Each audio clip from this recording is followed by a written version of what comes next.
And we're also back to complete blackouts. You can see when I'm sitting, there isn't a street light on behind me. I have a little sort of camera light, and I'm sitting by the roadside, and that light is on. Jammu is enveloped in darkness because of the mandatory blackout. These blackouts are enforced when there are armed drone attacks anticipated, as we've seen every night now for the last 3 nights. Blackouts also in Pathankot, blackouts also in Rajasthan.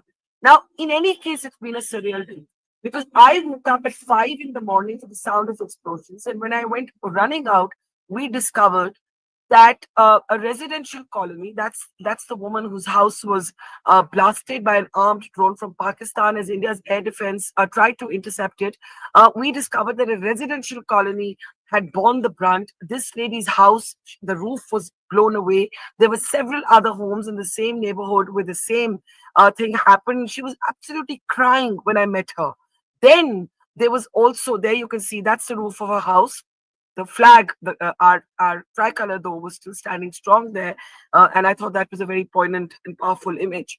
And she was literally weeping because she had 2 small children, and she just woke up and found that a part of her house had been blown away. And this was a very densely populated residential colony where several homes were damaged. There were windows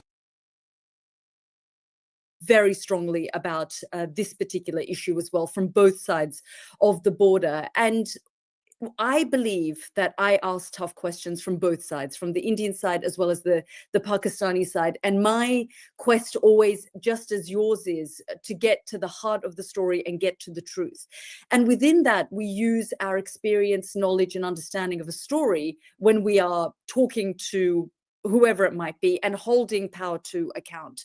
So I have enough experience to ignore, accusations. And when people can't handle, or states can't handle criticism, they jump to conspiracy theories, and they jump to, concocting all sorts of accusations against a journalist because they can't handle when we get to the heart of the truth. So for me, absolutely not. I wasn't rattled by it, by the I guess the sewer that is social media. It can be used for good, but it can also then become something where if you go deeper into it, you suddenly realize you're treading into some kind of sewer. So I ignore it. And for me, ultimately, I ask myself one question: am I doing the right thing by my journalism? Am I asking the tough questions from both sides? Am I trying to get to the heart of the truth? And if for me it's yes each time, I carry on and I continue to ask the sorts of questions that I believe the audience expects me to. So let me ask you not about journalism, but about how you see everything that's happened in the last dramatic, I don't know, surreal 12 hours. As I was saying, my day began with explosions in Jammu, where I am. We saw a residential colony and a temple come under attack. The Indian air defense system is intercepting these drones. India is also retaliating. There's all of this going on, and there's a sense that we're at a near war kind of situation. By 5 p.m., I'm in a village where, again, there's shelling coming across the border. That's a mortar shell that a villager showed me. And I get the news that Donald Trump, before India or even Pakistan can say anything, Donald Trump does this. And he takes full credit for it, as he is wont to do. J.D. Vance and Marco Rubio then give many pats on the back to each other. Pakistan thanks America profusely. That's the official statement from the Pakistan Prime Minister. India overtly ignores, there's no acknowledgement of the American role. And in the last 2 hours, I can, this is not hearsay. I have seen a drone fly above and be intercepted. We have colleagues on the ground in Srinagar who've heard explosions. And Omar Abdullah just said, what the hell just happened? What happened to the ceasefire? You've been now tracking this story for so long, for the last many days. How do you see the involvement of Donald Trump going public with it before India or Pakistan could say anything? Now we are back to kind of a similar situation that we were in earlier in the morning. What's your take? Well, Barkha, I think Donald Trump, is being true to Donald Trump and behaving in the kind of swagger that he operates in when he is trying to deal with foreign policy or these types of confrontations, and when a situation becomes as tense and as hot as it has in the last few days between the two countries. What alarmed me more was when things started to really ramp up and escalate. He sort of said that they've been fighting over this region for centuries, for thousands of years, I hope it stops. And the Vice President JD Vance said, well, this is really none of our business. So the United States has often played an important role in de-escalating. We saw that, and you've been at the forefront of covering these escalations going back to 1999. That's when we all learnt who Barkha Dutt was, because of your incredible reporting then. And Bill Clinton then, put a lot of pressure on both sides, but in particular on Nawaz Sharif at the time, calling for a de-escalation. I think what is more worrying right now, Barkha, is that these situations don't get resolved at the root cause and at the heart of the problem. So the big question needs to be asked from my perspective is, what is India's strategy now? Is it that Pakistan, the militant groups launch some kind of attack like this, whether it be, 1993 on the parliament, 2008 Mumbai attack, the various other attacks that we've seen over the last few years, or 2025 in Pahalgam. These sorts of attacks are then either linked, or the figure of blame is pointed at Pakistan. India, hits directly or indirectly at Pakistan or at these terrorist camps. Pakistan retaliates, and then what? What is India's strategy in all of this to ensure that this doesn't continue? That this is the most tense time we've seen since 1971. But frankly, these this sort of back and forth has gone on for decades. What is India's plan and strategy to ensure, other than the strategy being we're not going to talk to Pakistan, and Pakistan saying, well, they don't talk to us, and India saying we keep asking Pakistan to assist in investigations, and then nothing happens, frankly. What is the strategy here? What is the plan to ensure that, okay, a ceasefire is broken today and maybe this situation will stop, but how do we prevent it from happening again in the next 2-3 years, when, say, another large-scale terrorist attack is launched on India, and we see the same thing happen all over again? So it's interesting that you raise this, because just today, the government, uh, kind of on background, let it be known that there's a shift in the security doctrine, and said henceforth an act of terrorism will be considered an act of war. And in many ways, I think Pahalgam and what happened in Kashmir was considered an act of war. But you ask an important question, and while I can only speak as a journalist who has been a student of these issues for almost 30 years now, and I don't speak for the government, I only speak as myself, and this is my interpretation. I think the idea or the plan is to create deterrence and to put pressure on Pakistan to think and pause before using terror outfits like the Lashkar-e-Taiba, like the Jaish-e-Mohammed, as weaponized instruments against India.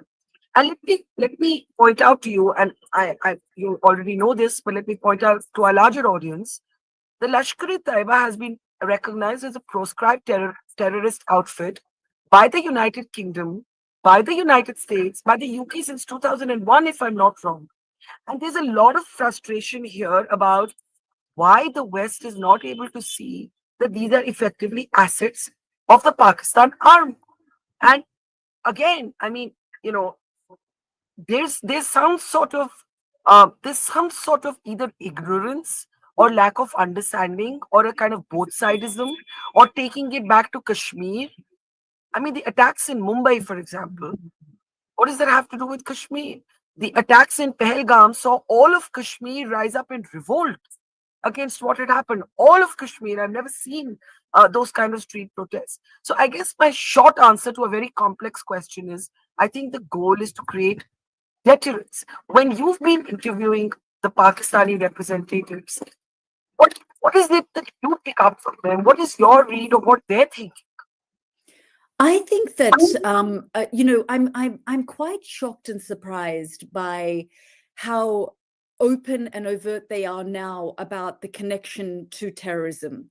But they've decided, I think, and I don't know whether it's policy or by default, or they've just realized that actually this is now a conversation that perhaps journalists like myself are having in the West, is that acceptance that, when I spoke to Bilawal Bhutto, former foreign minister, whose mother was killed in a terrorist attack, the one thing I think that the Pakistani civilians and the civilian government does acknowledge is that thousands of Pakistanis have too been victims of terrorism because of the fact that it is a tool of the military, the intelligence agency. It then comes back to bite the civilian population of Pakistan as well. And there is no doubt that the Pakistani people are also saying enough is enough. As a state, we need to change our tune. And of course, in these moments, these tense moments, it brings out a sense of patriotism and nationalism on both sides of the border. But I think that, Pakistani civilians too, no doubt, are asking questions of their state. Why are you using this as a tool? If you're saying you did the dirty work of the United States or the UK or the CIA or whomever, why then for so long did you back all of these and keep these groups in your country? And questions also need to be asked from the United States, for example. If you knew that Pakistan was playing a double game here, why did you continue to give them billions of dollars in military aid? Why in 2018 did Donald Trump on the 1st of January come out and say, we are so frustrated, this is such a tiresome situation that we are going to cut military aid to Pakistan, we're going to threaten to put you on all sorts of grey lists if you don't reverse course? And what did we see as a result of that? The Afghan Taliban that sought sanctuary for years in Pakistan taking over Afghanistan, and that becoming a source of problem for everyone in the region. And so, when then ISK operating in and launching all sorts of terror attacks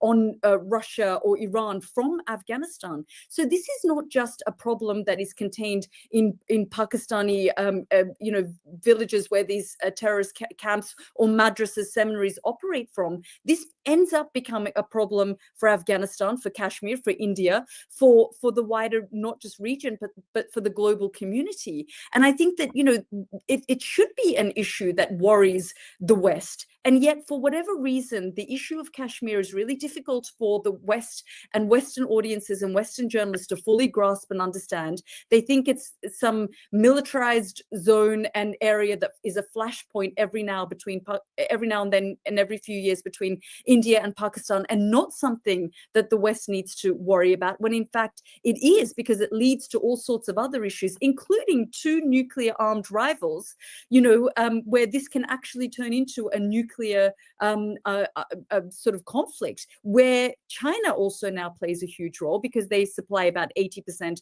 of Pakistan's military support and hardware.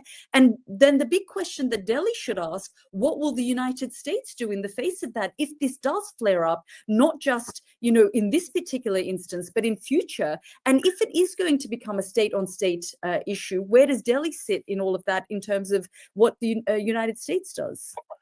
So, I think there are two hyphenations that have probably lived their time.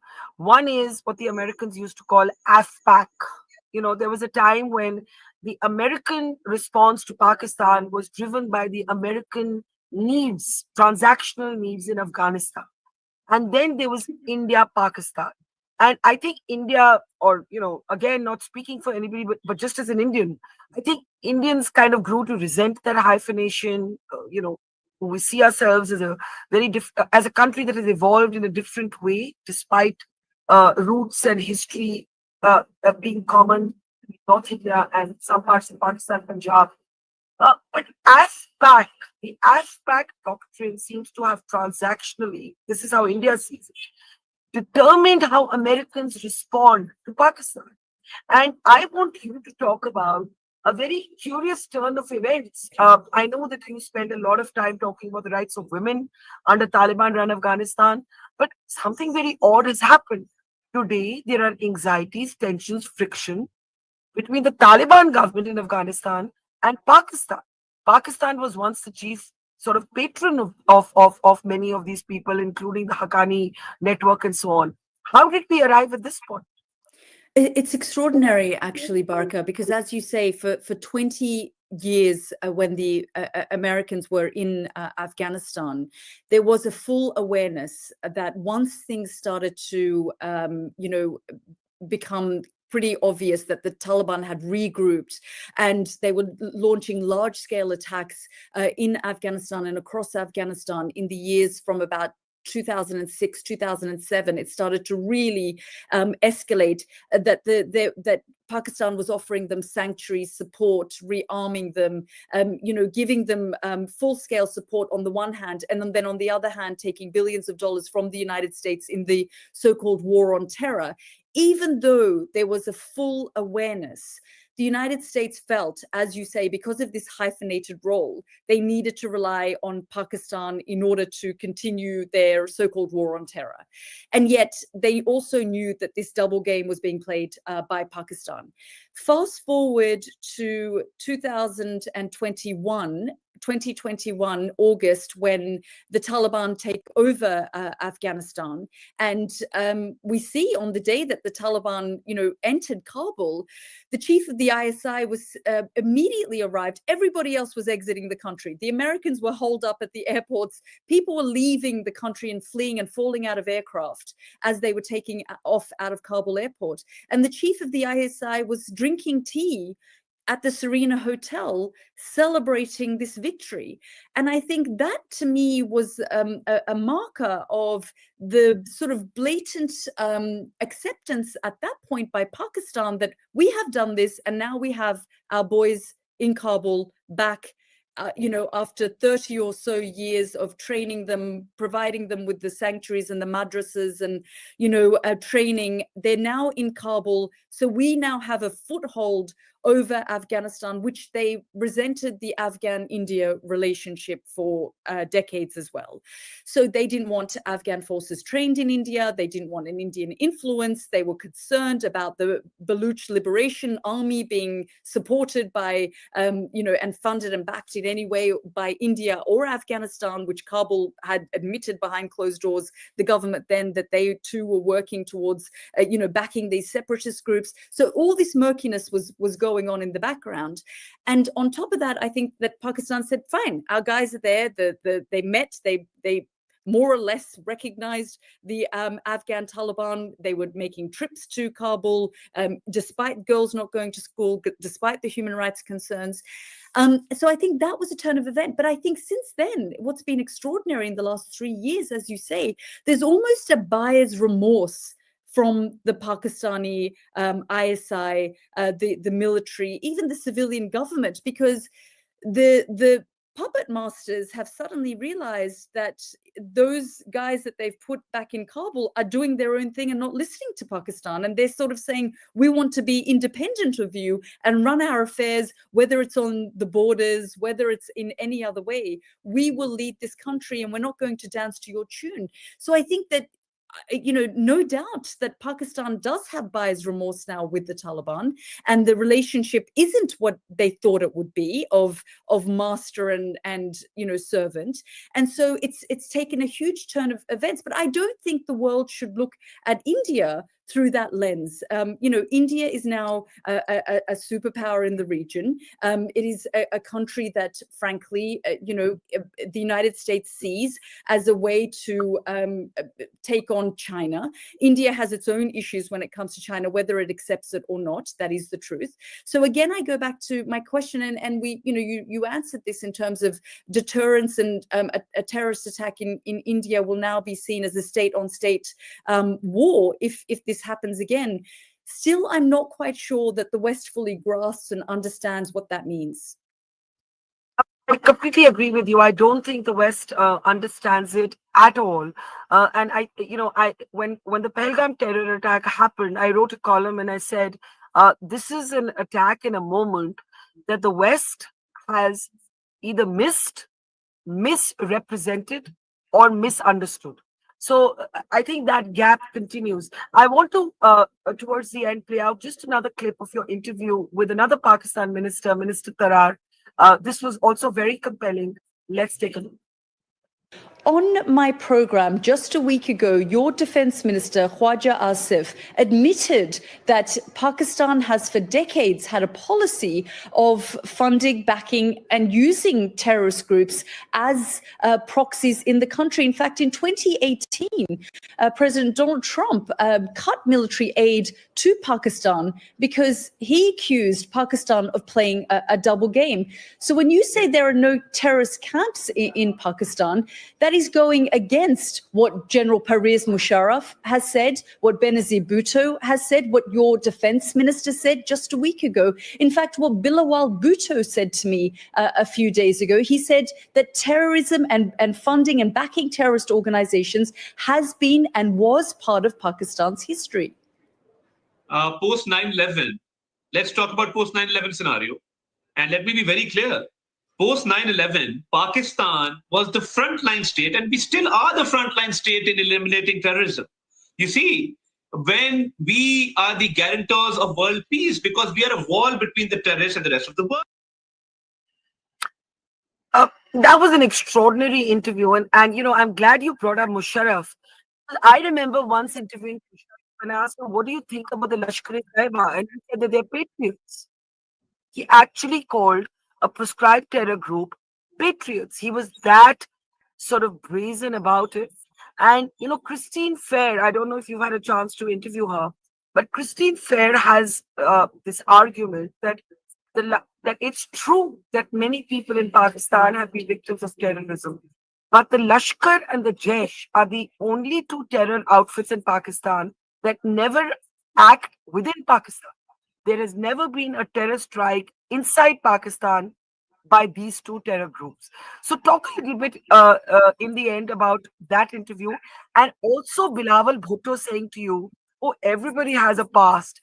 He was almost talking about it like he was talking about relationships or love, or I don't know. It was such a cavalier statement almost.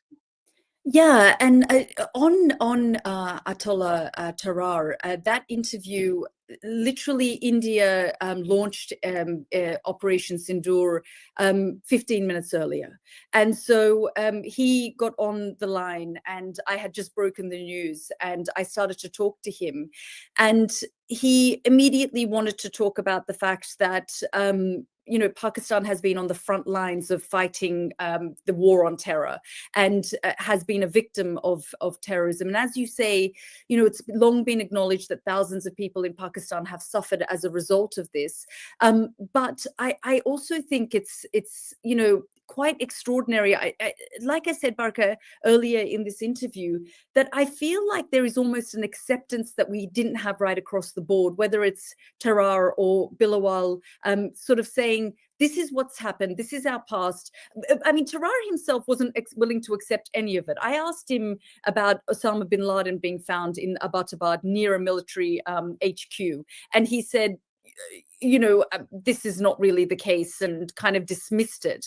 And I think they want to, when you speak to the officials, go back to the 80s and go back to the Mujahideen and the Soviet invasion of Afghanistan. And actually, in the last few decades, they've cleaned up their act. But I think even up to 2022, just a couple of years ago, there was Pakistan on the grey list of financing and backing terrorist organizations. I think the reason why we don't have many reports highlighting Pakistan's involvement with terror organizations or using them as proxy groups now is because the United States no longer really provides those reports, to be honest with you, because there is fatigue after Afghanistan. There is fatigue in the United States. They find this issue tiresome. It has been something that has been part of their history as well for the last 2 decades.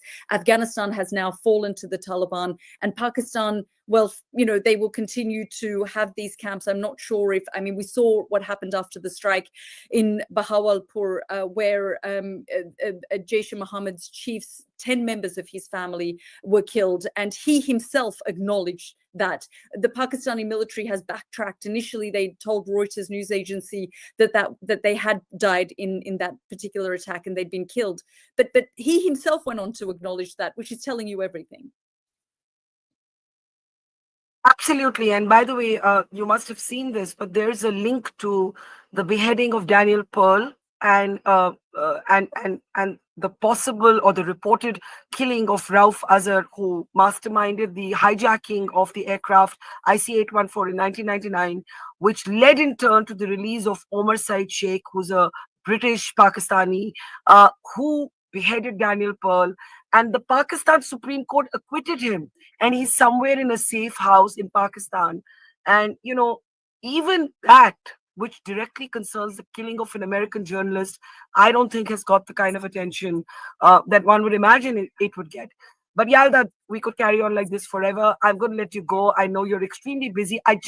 Before you go, congratulations for scooping so many exclusives. It's been absolutely fantastic. Thank you. Take care. More power to you. Thank you so much, Barkha. Thank you for having me on your show. Thanks, Yalda. Take care. Thank you. And take care. Hope to talk to you again soon. Take care.